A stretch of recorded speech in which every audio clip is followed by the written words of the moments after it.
It is a week before Christmas here on Mackinac Island, and the weather is going to be above freezing, and some of the snow is going to melt. It's actually already starting to melt. Downtown still looks like a winter wonderland, but it is sloshy.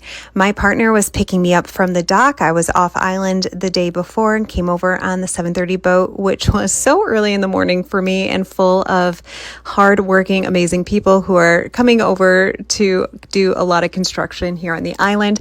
As you can see, our weather is really weird right now. Or maybe you can't see that. Thankfully, we've had so much snow that even with the melting snow, there is enough to, at least for right now, drive on the roads. It is going to flash freeze tonight, and we're going to get more snow tomorrow, which will make very interesting winter conditions here on the island. Here we are going up this hill. If you've ever been here in the summer, you know how steep this hill is.